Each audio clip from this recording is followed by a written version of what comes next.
grâce, afin que nous puissions vivre de sa lumière, de sa force et de son espérance.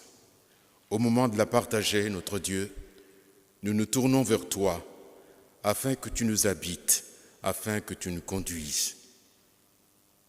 Nous sommes à toi, et nous ne nous appartenons pas à nous-mêmes.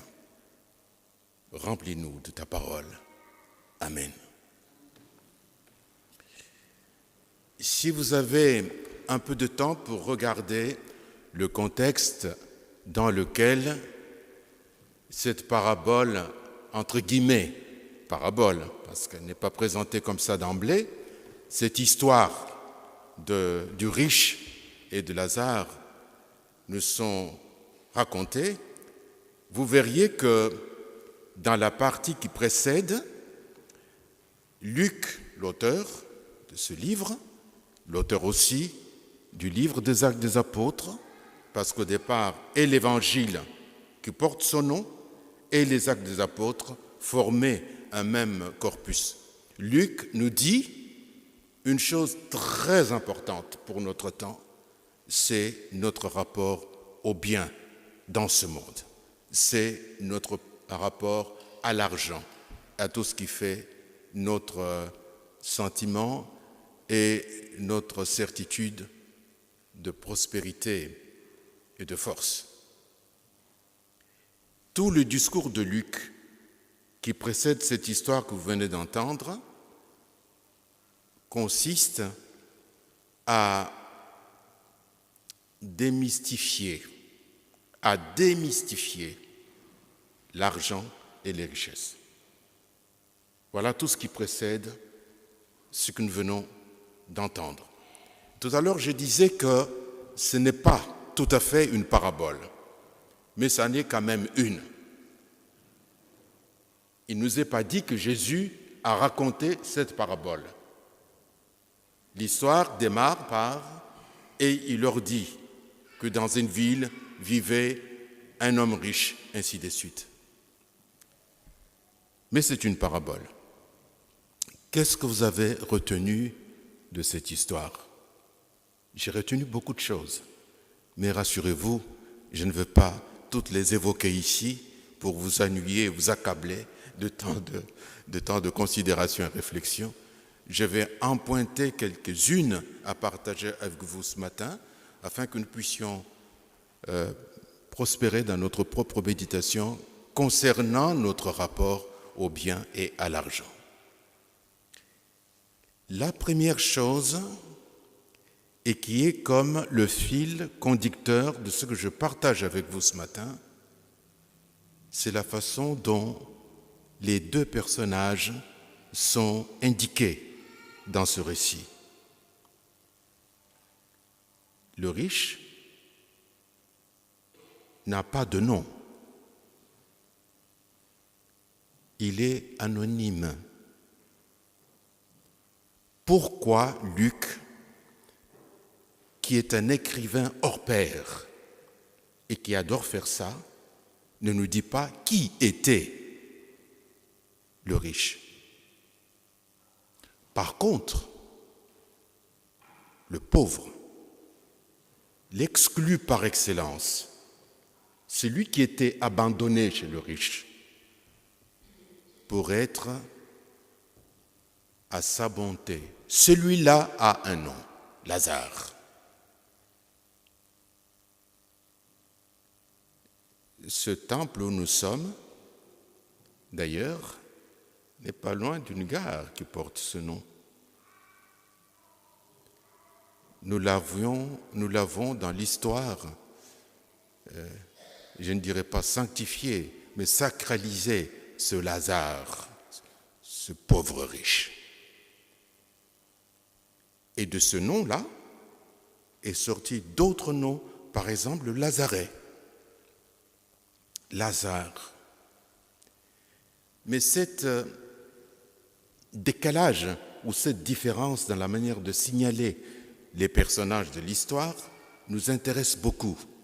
Parce que si le riche n'est pas nommé, c'est peut-être que vous et moi, nous sommes ce riche, parce que nous pouvons nous identifier à lui, alors que tout spontanément, nous aimons nous reconnaître dans Lazare, l'objet de notre amour, de notre charité.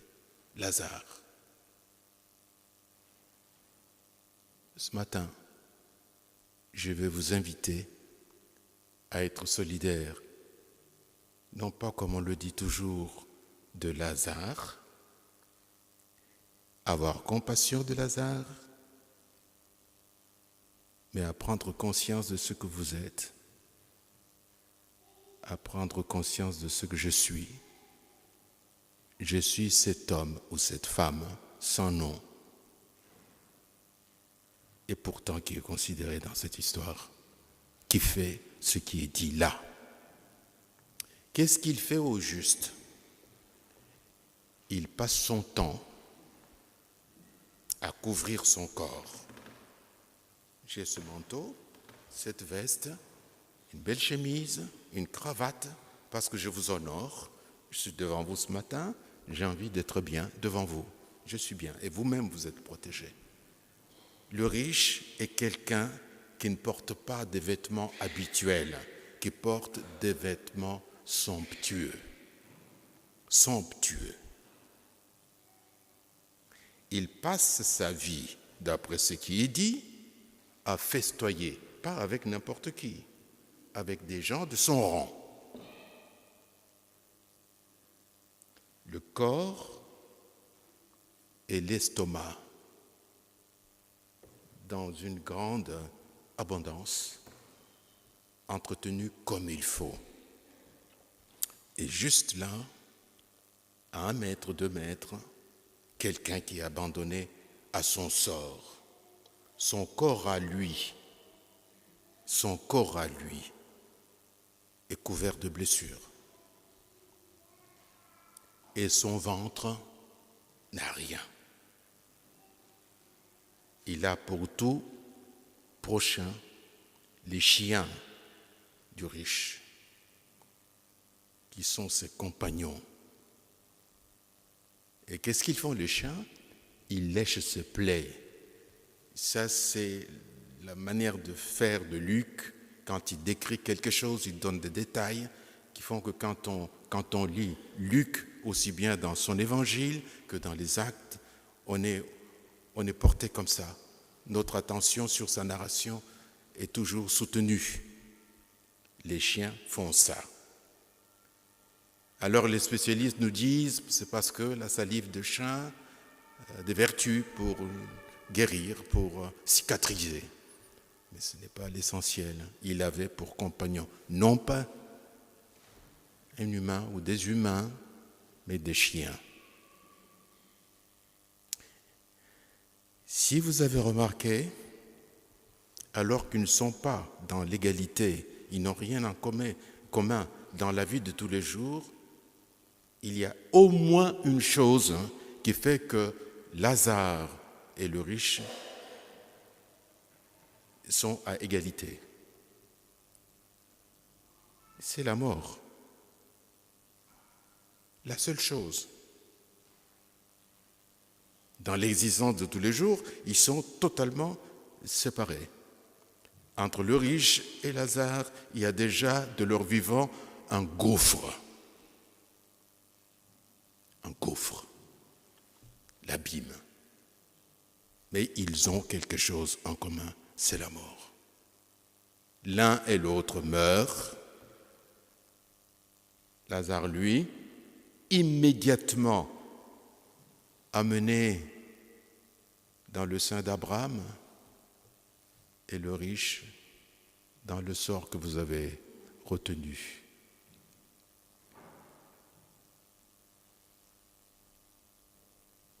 Et quand ils arrivent là-bas,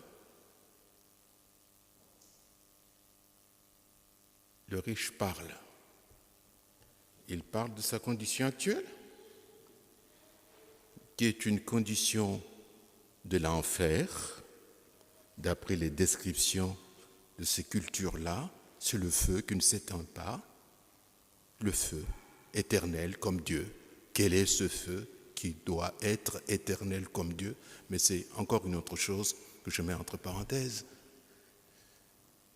Et dans ce feu, où il brûle, émerge une parole qui est comme une parole d'intercession, assez égoïste. D'abord pour lui. Mon Seigneur envoie Lazare qu'il m'apporte un peu d'eau pour mon repos, pour me consoler, pour m'apaiser.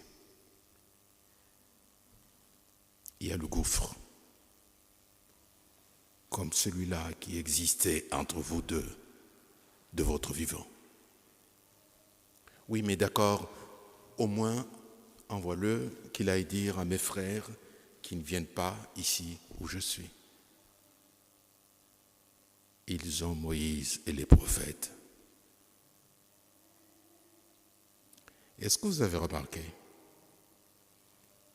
Lazare n'a pas parlé, ni dans la vie, avant la mort, ni ici, de l'autre côté de la tombe. C'est lui qui parle, c'est le riche. Et là-bas, de l'autre côté de la tombe, il parle d'une manière sensée. Il prie pour lui, il demande un secours pour lui. Et très vite, il le demande aussi pour les autres, ses frères, ses propres frères. Et lui parle. Il intercède pour les autres. C'est pour cela que le personnage de ce riche me paraît intéressant. Ça pourrait être vous et ça pourrait être moi, capable de parler, même en ce lieu infernal. L'enfer, c'est ce qui est infernal. Pouvoir demander à Dieu, Seigneur, voici où je me tiens, voici ce que je deviens, fais quelque chose s'il te plaît.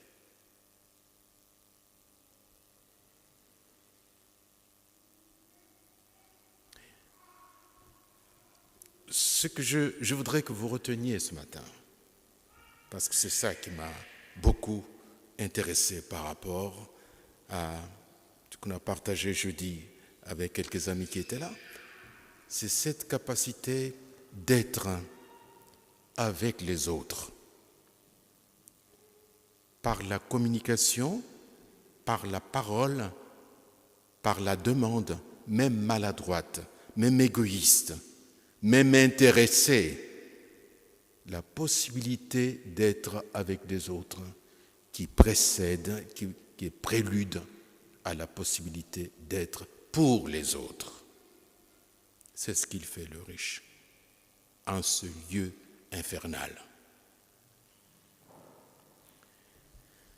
Frères et sœurs, ne demandons pas à Dieu de miracles. Faisons ce que nous pouvons.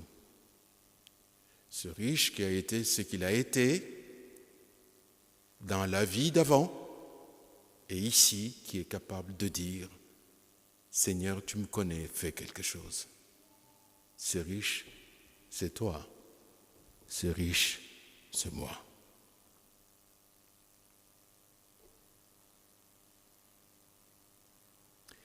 Vous savez, ce qui est important, ce ne sont pas la richesse, l'argent et toutes ces choses.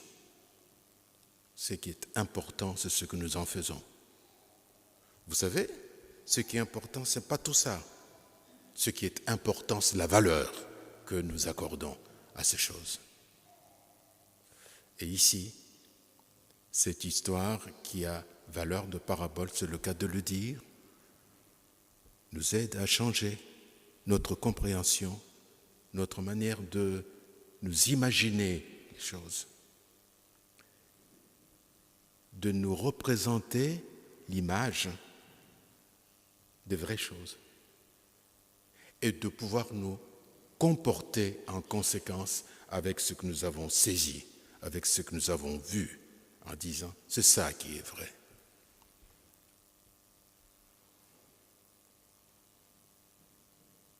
Lazare, oui, bien sûr, nous sommes aussi Lazare, toujours au bénéfice des autres, du moins en l'espérant. Mais ce riche aussi, dans son propre abandon, dans ce lieu infernal, capable d'intercéder. J'ai terminé, juste pour dire, quand nous demandons des prophètes, la première chose qui m'a frappé en venant dans vos locaux, c'est le poster ou le portrait de Martin Luther King qui est au rez-de-chaussée. Je pense qu'il y en a deux même. J'ai eu l'occasion, lors de ma première visite ici, pour apporter une prédication, exactement comme aujourd'hui, de vous dire combien j'étais admiratif de tout ce que vous faites ici pour les autres, dans le cadre de l'entraide.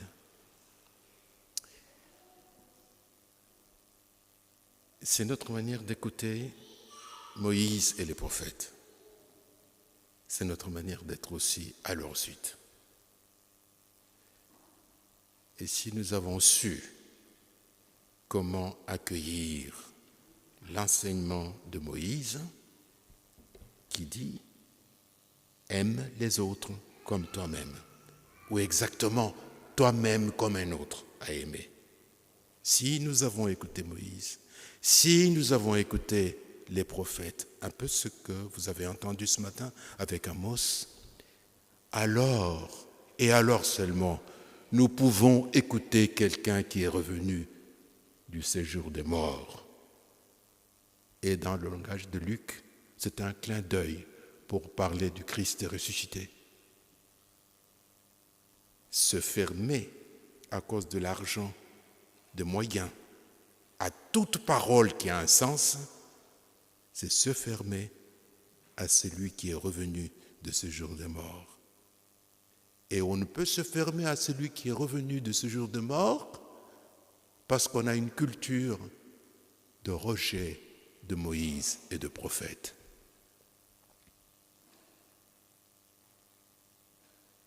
Poursuivez ce que vous avez commencé en tendant les mains aux autres, en étant quelqu'un qui compte aux yeux des autres et donc aux yeux de Dieu.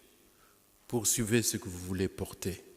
Et encore une fois, je voudrais remercier votre pasteur et vos responsables de nous avoir sollicités, intéressés à ce projet de vous parler du christianisme social. Quelqu'un m'a dit tout à l'heure, avant de commencer le culte, nous dirait peut-être un petit écho, mais il y en a qui étaient là, et je pense que c'est à eux de dire ce qui a été partagé. Que Dieu bénisse cette parole dans vos cœurs et que nous puissions être à la fois des femmes et des hommes que Dieu console comme il peut et quand il veut, mais aussi des hommes et des femmes capables de parler et de porter vraiment une parole qui vient de loin, même en des situations infernales. Amen.